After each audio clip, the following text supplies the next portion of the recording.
You're Locked on the New York Rangers, your daily podcast on the New York Rangers. Part of the Locked On Podcast Network, your team every day.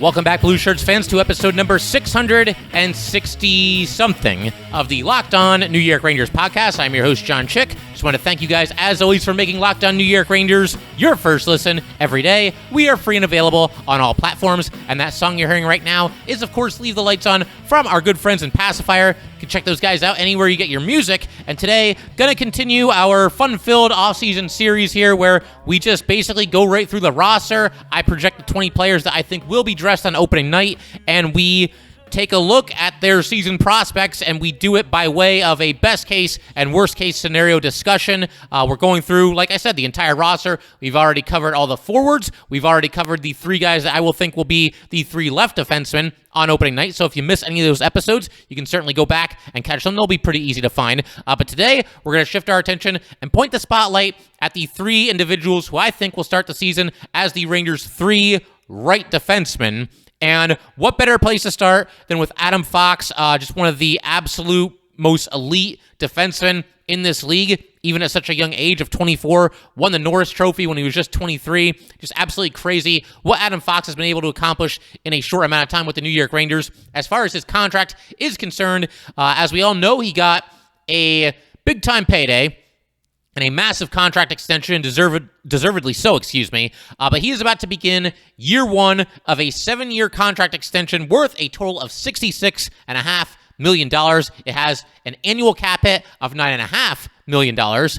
In years 4 and 5 of this deal, he has a full no-move clause. In years 6 and 7, he has a modified no-move clause that will allow him to block trades to 16 teams at that time. As far as what he did last year, 78 games, he scored 11 goals, he dished out 63 assists, so that's a total of 74 points. Goals, assists, and points, all new career highs for Adam Fox. And keep in mind, this is somebody that won the Norris the year before and then put up even bigger offensive numbers the following year. Pretty crazy to think about. Also noteworthy that 33 of his assists were on the power play, which obviously was a strength of the Rangers this past season. That also was a career high. Another career high in shots on goal with 158. He averaged 23 minutes and 54 seconds of ice time per night. That was actually down from the previous year of 24-42. Might not be the worst thing, though. You want to preserve him a little bit. And also a career high in block shots with 128 of those and 30 hits. And then in the playoffs, played in all 20 games for the Rangers, scored 5 goals, picked up 18 assists, and he got an even plus-minus. So taking his game to even new heights in the playoffs, for the most part, he was absolutely fantastic through that run. I think, everybody didn't play so great in games 3 and 4 against Pittsburgh, and Fox was no exception. Besides that, he was absolutely fantastic when it mattered the most. As far as a worst-case scenario for Adam Fox, this is not easy. I've mentioned a couple times on here that there are certain players on the Rangers that are just very reliable, very steady, have a ridiculously safe floor, a pretty high floor, and in some cases an even higher ceiling. So it can be difficult to come up with worst-case scenarios for some of these players. For Adam Fox, worst-case scenario, he doesn't win the Norris. He won the Norris Trophy 2 years ago, and then this past season he finished in 5th place, so I guess in a worst case, maybe he falls out of the top 5. Even if he does, I think he's still going to be one of the elite defensemen in this league. I suppose also in a worst case scenario, maybe he almost kind of becomes a victim of the bar that he has set for himself, because we're at the point as Ranger fans where we're basically expecting perfection or near perfection from Adam Fox. It's kind of similar to the situation with Artemi Panarin, and something that those two players have in common is that they're both about to enter year 4, and again, we've seen them just do so many incredible things, so many highlight reel worthy moments that you almost start to take it for granted just a little bit. And like I said, you start to expect and maybe even demand perfection from both of those players, Adam Fox and Artemi Panarin. And I think that's even more true with the aforementioned pay raise. Fox goes from making $925K a season, which is what he made this past season, to $9.5 million per season for the next 7 seasons. So that's obviously quite the difference, but it's also completely warranted. If he's not been the best defenseman in hockey over these past 2 seasons combined. He is certainly in the conversation, as his Norris Trophy will attest. Fox's cap hit, $9.5 million again. That can also limit what the Rangers can do as far as free agency going forward, but it's not like it's a bad contract. I mean, this is Adam Fox, again, an elite, just incredible defenseman, and you're not going to be able to sign somebody like that for cheap. So for me, $9.5 million a season, yeah, it's a lot, but he's worth every single penny, and that's the going rate for a phenomenal all-around defenseman who is still only 24 years old, regardless of what the salary implications might be. That's all I can come up with as far as worst case from Adam Fox. So best case scenario, how about 2 Norris trophies in 5 years? I mean, honestly, why not? You got to figure Adam Fox, in terms of points, is going to be at or near the top of the league, especially in assists when it comes to defensemen. And as far as what he does defensively, he's just as good there. I've talked in the past, I've marveled at his ability to defend the odd man rush, specifically the 2-on-1. Never really seems to get caught out of position. Just a rock-solid defenseman. He's out there on the power play. He's out there on the penalty kill. Truly the total package, if ever there was one. And somebody that I think, once again, in a best-case scenario, you could be looking at 2 Norris trophies in 3 years. I might have said 5 years a second ago. 2 Norris trophies in 3 years for Adam Fox. And that would be quite the accomplishment, doing that before you even turn 25 years old. I think also, in a best case, career highs in just about everything. He had 11 goals this past season. He can beat that. Fox is able to drive to the net. We saw him do that on occasion these past couple seasons. He sees the ice very well, makes very smart decisions with the puck. He's always out there with good forwards as well. So he'll get a chance for a new career high there. Obviously, as far as assists are concerned, I mean, that's not going to be easy to do, to top 63 assists, especially for a defenseman, but that's within reach for Adam Fox for basically all the reasons that I just mentioned. I think also in the best case scenario, Adam Fox can lead the Rangers in power play points. Now, that's not going to be easy either, because he typically shares the ice with Artemi Panarin, Chris Kreider, Mika Zibanejad, and whoever the 5th power play member will be for that top unit for the Rangers. So there's obviously a lot of points going around there. But man, Fox, when the Rangers score a power play goal, he usually has his fingerprints on it one way or another. Even in situations where he doesn't necessarily get credited with an assist, a lot of times he'll start the play and somebody else will finish it. But Adam Fox, again, in a best case scenario, more than capable of leading the Rangers in power play points and also helping the Rangers have the absolute best power play in the league. We've kind of gotten used to the Rangers having a fairly elite to legitimately elite power play unit. The only thing left to do, be the best in the league. And I think with the players that the Rangers have, and with Adam Fox kind of being the quarterback of the top power play unit, I think it is certainly within reach. And let's build on that once again here. Let's also say that he leads the Rangers to, we'll say, like a top 5, maybe even top 3 finish in the penalty kill, because that's been a strength for the Rangers as well. They've been very, very good in special teams over these past couple seasons, last year specifically, and Adam Fox has had a lot to do with the success of both the power play and the penalty kill, perhaps more so when you combine the two things than any other player on the New York Rangers. And that's with apologies to Chris Kreider and Mika Zibanejad, because they do a phenomenal job with both the power play and the penalty kill as well. But Adam Fox, man, leading the way for both of those units. I think along with Jacob Trouba, Adam Fox, in a best-case scenario, becomes one of the leaders of this team, and more specifically of the blue line. Fox has always kind of struck me as kind of a lead-by-example kind of guy, but it's year 4 for him, and as far as Ranger defensemen go, I mean, he's actually one of the grizzled vets, which just kind of sounds funny to say because he's only 24 years old. But consider, on opening night, we might be looking at Fox, Lindgren, Trouba, Miller, Schneider, and Jones as the 6 defensemen. He's a veteran compared to most of those guys. So I wouldn't mind seeing Adam Fox take on even more of a leadership role. You got to figure, I mean, again, elite defenseman, and there's guys that are, just getting started in their NHL careers. And despite the fact that, once again, Fox is only 24, there's a lot of guys on that blue line that are even younger that kind of look up to him a little bit, you would have to think. So maybe he takes on a little bit more of a leadership role this season in a best-case scenario. And I'll also throw out one other thing here. Maybe just a little bit more physicality from Adam Fox. If there's one thing that his game lacks, it's that he doesn't really rack up a ton of hits. Not that you have to do that to be an effective defenseman. Obviously, Adam Fox is living proof that you don't necessarily need to do that. And of course, his defensive partner, Ryan Lindgren, is going to take care of a lot of the physicality. But Adam Fox in 203 career regular season games, just 88 hits. So it hasn't really been part of his game. Maybe, just maybe, he starts to throw his weight around just a little bit more this upcoming season. Even if he doesn't, he'll still have a tremendous season. But that's really the only area of his game that has been lacking really at all. And it hasn't really been to the detriment of him or the team. It's just something that you kind of notice when you're going through the stats. And finally, I think also in a best case scenario, Adam Fox, maybe at some point this season, can elevate a Zach Jones or a Matthew Robertson. Now, I do expect the Rangers to roll with their traditional top four of Fox and Lindgren together, and then also Miller and Trouba together. But there was a situation a couple of seasons ago, 2 seasons ago, Zach Jones was called up toward the end of the year, and I think the Rangers, somebody might have been hurt or there was something going on there, but they actually had Adam Fox and Zach Jones as the top defense pairing. And Zach Jones looked pretty comfortable. He looked like he was ready for the moment. And part of the reason for that, too, might be that the Rangers at that point probably weren't going to be going to the playoffs that year, and they wanted to get an extended look at Zach Jones. But Jones played well, and I think Adam Fox probably helped him along, getting used to the NHL and all that good stuff. I mean, if I'm a rookie defenseman and I have my pick of somebody that I want to share the ice with, I have my pick of who I want my partner to be, Adam Fox is going to be pretty high on that list. So, again, I don't think we'll see, Fox and Jones or Fox and Matthew Robertson, but if it does have to happen at a certain point due to wanting to shuffle the deck or maybe somebody's out of the lineup, then maybe Adam Fox can help one of those two players, just get acclimated to the NHL, or in Zach Jones' case, reacclimated to the NHL. So those are all the best and worst case scenarios for Adam Fox. I think we're looking at another stellar season from Foxy. Definitely looking forward to seeing what he can do in just year 4 here. Crazy to think about, how much better he could get from where he already is to, where he might end up.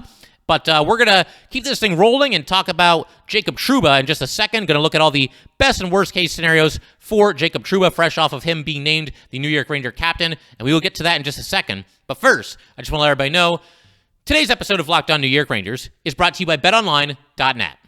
BetOnline.net is your number one source for all your pro and college football betting needs and sports info this season. Find all the latest football, league developments, game matchups, news, and podcasts, including this year's second week games.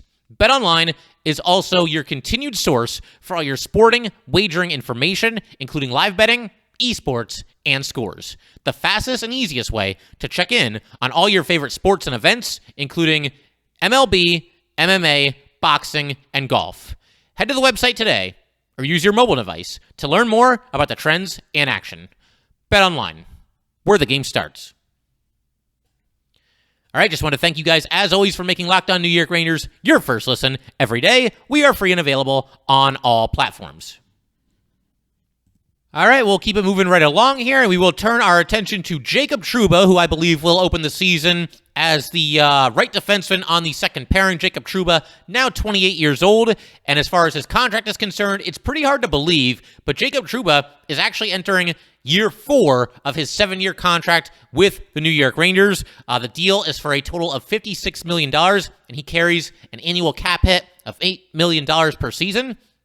For this year and next year, Trouba still has a full no-move clause, and then for year 6, he has a modified no-trade clause where he can block trades to 15 teams. Then in the 7th and final year of the contract, he can block trades to 12 different teams. So we'll see how that all shakes out. But as far as stats go, last year, 81 games with the Rangers, a career-high 11 goals, 28 assists. He was a plus 25, 204 shots on goal, averaged 22 minutes and 22 seconds of ice time per night. He also tied a career high with 177 block shots, and he set a new career high with 207 hits. Then in the playoffs, 20 games, 1 goal, 4 assists, and he was an even plus-minus during that time. In a worst-case scenario for Jacob Trouba, I think maybe some inconsistency. If there's been any knock on Jacob Trouba since he's come to the Rangers, and he can be a polarizing player at times, and I think the naysayers tend to go after just the overall lack of consistency. He can be a little bit up and down as seasons, progress. It seems like, he'll go through a little bit of a funk every now and then, but he seems to get it straightened out pretty quickly as well. I think also in a worst-case scenario, Trouba kind of finds himself as one of the targets from the Ranger fans, partially due to the fact that he is now the Ranger captain. You think Ranger captain, you think Mark Messier and the guarantee, you think, Ryan Callahan and all the grit that he brought to the table, you think Ryan McDonough, who was a block shot machine. If you want to go a little bit old school, you think about guys like Phil Esposito, Dave Maloney, all-time greats for this New York Ranger team. The list goes on and on. But if Trouba struggles a little bit, he becomes a target of scrutiny for two reasons. One, as I just mentioned, he is now the Ranger captain. And with the Rangers coming off of a season that saw them get within 2 wins of going to the Stanley Cup final, if the Rangers are to struggle this year, then maybe fans are going to target Trouba because, oh, well, he's the captain and he's not a leader, which, by the way, probably would not even be the reason why the Rangers are struggling if they go through a funk at any point this season. But it won't stop certain fans from believing the fact that Trouba now has the C on his jersey is the reason why, and he might draw the ire of, a certain amount of Ranger fans for that reason. He's the captain, and we're going through a struggle, so it must be his fault, whether that's true or not. The other reason is that he's got a big contract, and as I've mentioned in the past, if there is one Ranger who I think is just a little bit overpaid, I would think that it's probably Jacob Trouba at $8 million per season. To me, he is a heck of a defenseman. Brings a lot to the table, clearly plays a very big, very important role for this team, especially that he is now the captain. But if there's one player, once again, that I think is making just a little bit too much, is just a little bit too pricey, it's Trouba. It's not a terrible contract. This isn't Jeff Skinner, who's at like $9 million. It's not Zach Parise at $7.53 million until he was bought out. It's not Erik Karlsson at $11.5 million. It's nothing like that. But to me, it's a small overpayment for Jacob Trouba. So for all those reasons, Trouba could begin to hear it from the fans if he isn't playing well and or the team goes through a slump. The latter probably would not even be his fault, but once again, there is more responsibility that falls on your shoulders when you are the captain. I think also in a worst case, he continues to have to fight for his life every time he puts a clean hit on somebody. He was the target of, some controversy this past year. Every time he had a hit, people would be upset about it. And a lot of times somebody would attack him and he'd have to fight for his life. And I think for the most part, Trouba tends to keep it clean when he, lays the big hits on somebody. In a best case scenario for Jacob Trouba, look, he fully embraces his new role as the team captain, becomes even more of a vocal leader, and ends up having his best season as a New York Ranger. As I mentioned, he is now going into year 4 with the Rangers, and by all accounts, from year 1 to year 2 was when Trouba really made strides in that leadership department. And it makes sense when you think about it. You get in there year 1, I'm sure you want to make a good impression, but you're also getting used to new coaches, new teammates, a new city, a new system, the whole 9 yards, and just kind of getting a sense for the team dynamics. So you may not necessarily be the most vocal guy in there in year 1, but it sounds like he really stepped up in year 2. There were reports that the Rangers were pretty close to making him the captain going into this past season. That obviously did not happen, but he is now the guy. And again, in the best case scenario, he completely embraces that role and leads this team to the promised land. I mean, if the Rangers win a Stanley Cup, then Jacob Trouba, as the captain of that team, he is instantly immortalized. Regardless of what his numbers are in the playoffs or anything like that. You captain this Ranger team to a Stanley Cup, you become an instant legend, in this city and for Ranger fans around the world. And if this team continues to do some of the things that it did last year, plays with urgency, bounces back nicely from tough losses or bad performances, whatever it might be, shows good chemistry, then all that's going to reflect very, very well on Jacob Trouba, and I think fans, once again, will really embrace him as the captain at that point. I think also in a best-case scenario for Jacob Trouba, if we want something a little bit more tangible, he elevates the second power play unit. The Rangers' second power play unit this past season was something of a non-factor. Didn't get a whole lot of ice time, didn't score a lot of goals, didn't even really create that many scoring chances. They did get a little bit better toward the end of the regular season last year, as well as the playoffs. And with Trouba, he's very likely not going to play on the top unit as he used to do with the Winnipeg Jets, because it certainly seems like that top unit will be Fox, Panarin, Mika, Kreider, and then probably either Lafreniere or Trocheck or a different forward. I don't think they'll put Trouba and Fox together on the top power play, so that leaves Trouba on the second power play unit. And once again, if that unit is going to take off this year, or at least do a little bit better than they did last year, he should be one of the guys leading the charge. He's got plenty of experience quarterbacking the power play. I mentioned his time with the Winnipeg Jets. He did it with them. His last season with Winnipeg, he had 18 points on the man advantage. And as we all know, he's a good passer. He's got a heck of a shot, can really let it rip with that slap shot of his from the blue line. And someone who's just poised and, to me, plenty capable of helping this Ranger team on the power play. So he'll help the second power play unit take a big step forward in a best-case scenario. But more so than anything else, this to me is the biggest one. Jacob Trouba, and this is especially true now that he's the captain, is just one of the tone setters for this New York Ranger team. You think about Jacob Trouba, you think toughness, you think physicality, punishing hits, old school hockey, some snarl, some grittiness. Use whatever word you want to use, but you guys know what I'm talking about when it comes to Jacob Trouba. You guys watch him play, and you know the kind of hockey that he plays on a night in and night out basis. This is not a pillow fight, and he's not looking to go out there and make friends. He's looking to go out there and wreck people, and for the most part, as I mentioned just a minute ago, his hits are very clean.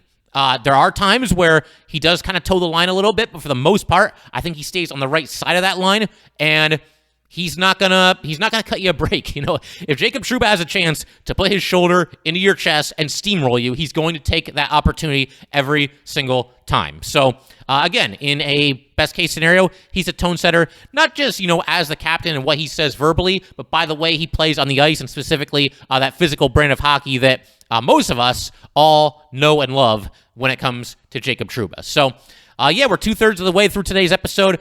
In just a second, we're going to take a look at the third and final right defenseman, who I believe will be out there on opening night for the New York Rangers, and that would, of course, be Braden Schneider, and we will do that in just a second.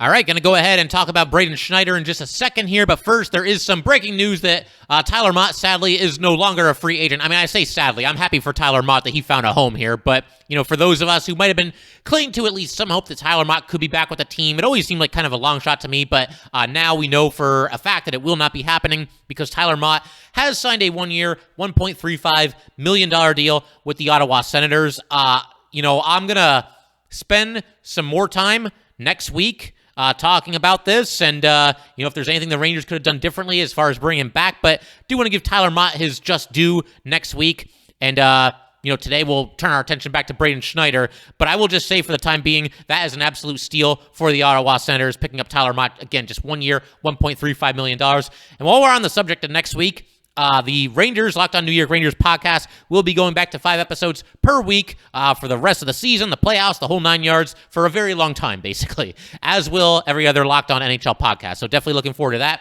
But now we turn our attention back to what we're doing today, and we turn our attention more specifically to Braden Schneider. Braden Schneider, 20 years old. He actually turns 21 next week. He is in the second year of his ELC. He carries a cap hit of $925,000 per season. Made his NHL debut this past year, played in 43 regular season games with the New York Rangers, 2 goals, 9 assists, so 11 points in 43 games. He was a +5, 25 shots on goal, averaged 15 minutes and 29 seconds of ice time per night, also blocked 52 shots and dished out 60 hits. And then in the postseason, skated in all 20 games with the Rangers, no goals, 3 assists, and was a -3 in that time. Worst case scenario. There's one I just kind of want to get out of the way here because I think the chances of this happening are minuscule at best. But I suppose in a true blue, totally worst case scenario, Braden Schneider does not actually make the Rangers out of training camp. To me, he did more than enough last year that he should already have a spot secure. But you know how it is with these coaching staffs. They want to make everybody earn it, especially the younger players. And, Braden Schneider is, once again, just going to be 21 this upcoming week. So it could be a situation where, they're going to challenge him and make sure he knows that nothing's going to be handed to him. But, I would be absolutely stunned if Braden Schneider did not open this upcoming season on the opening night roster. Barring some kind of unforeseen crazy trade package where he's part of it, barring any kind of an injury, but that kind of goes without saying. Braden Schneider's going to be out there on opening night, you have to think. So we got that one out of the way. As far as other worst case scenarios for Braden Schneider, I think maybe in a worst case, call it a sophomore slump, call it growing pains, whatever you want to call it. The NHL season is a grind, and it's very likely that Braden Schneider this upcoming season will set a new career high in games played at any level of hockey. It is worth pointing out that he did play 77 games with the Brandon Wheat Kings in 2017 and 2018, combining the regular season and the playoffs. But even with that being the case, once again, very, very conceivable that Braden Schneider will set a new career high in games played between the regular season and the playoffs for the Rangers in this upcoming season. And yes, the Rangers have to still make the playoffs and earn their spot and everything, but I think they will do that. And obviously, look, the competition is tougher too. So 77 games in the WHL doesn't completely equate to 77 games in the NHL. The NHL is, tougher and everybody's moving faster, and I'm sure it's a little bit more of a mental grind as well. You get a little bit more beat up, so it's possible that this upcoming season is a grind for Braden Schneider, and maybe again, given the fact that he is still very young, he goes through, his ups and downs, his peaks and valleys, and is not above, a slump at a certain part of the season. I think also in a worst case scenario is that he does not have a consistent defense partner. The Rangers' top four seems to be pretty much set in stone, but think of how many different defensemen we saw on the bottom pairing this past season for the Rangers. You had Patrick Nemeth, Nils Lundqvist, Jared Tenorti, Zach Jones, Libor Hayek, Justin Braun. There's probably a couple more that I'm not even thinking of right now that were there for just, a game or two each. But the third pairing, as a result, just was not all that stable for the Rangers this past year. And if you're a young defenseman like Braden Schneider, I think you can probably benefit from having the same partner on a night in and night out basis and just building chemistry with that partner. However, this also leads me very nicely into Braden Schneider's best case scenarios. And the first one that I'm going to mention here is he gets to play not just with any consistent defense partner, but he gets to play with Matthew Robertson. Now, before I go any further here, this is not an endorsement necessarily from me to have Matthew Robertson on this team instead of Zach Jones. I think that the two of them should be allowed to basically just duke it out for that sixth and final defenseman spot, as should the rest of the young Ranger defenseman prospects. But if it ends up being Matthew Robertson, I think that's something that would benefit Braden Schneider. I think it would also be something of an upset. I think Zach Jones probably slightly has the inside track for that sixth and final spot, but Matthew Robertson is certainly somebody to keep an eye on. But by all accounts, Schneider and Robertson played very, very well together with the Hartford Wolfpack. They were the top pairing for the pack, had good chemistry, and just did a really nice job overall with that team. So I think Braden Schneider, in a best-case scenario, he's not going to say this, but you got to think, if the two of them were close and they had that chemistry, I'm sure he wouldn't mind seeing Matthew Robertson to his left on opening night this upcoming season. But we'll see how that whole thing shakes out. But to me, that's a best-case scenario for Schneider, is he's got the guy that he's already familiar with, sharing the ice with him on the Rangers' third pairing. I think also in a best-case scenario, Braden Schneider earns even more trust from the coaching staff.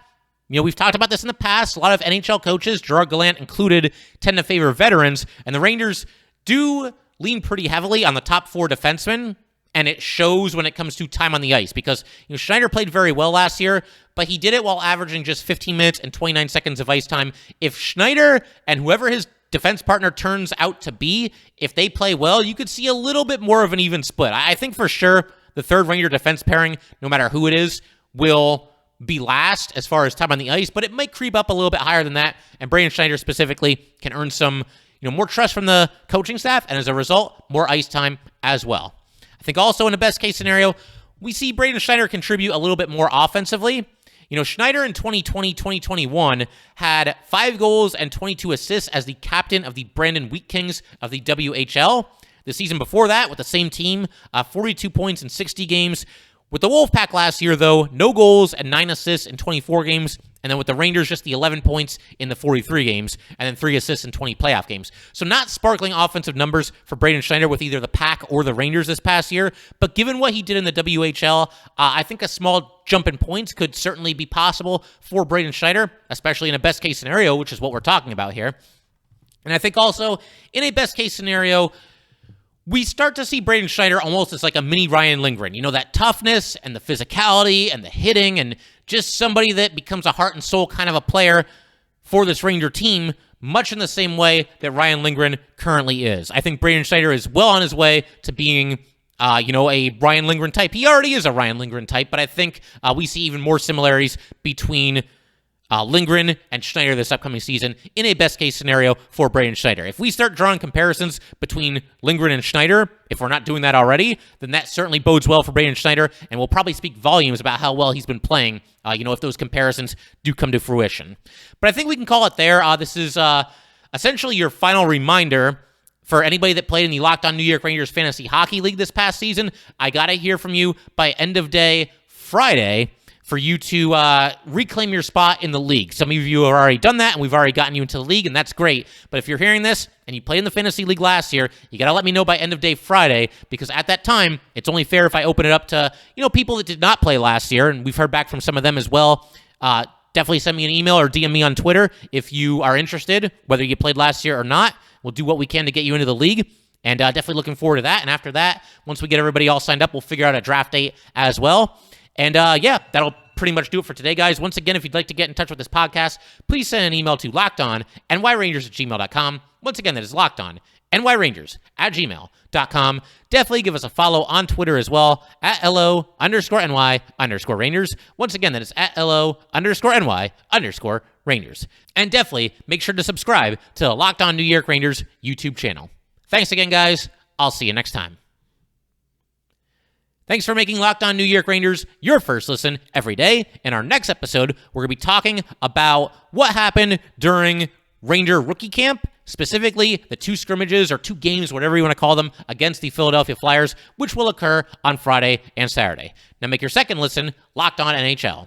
Locked On experts give you a daily 30-minute podcast on all things NHL all year long. Stay up to date on everything in the hockey world.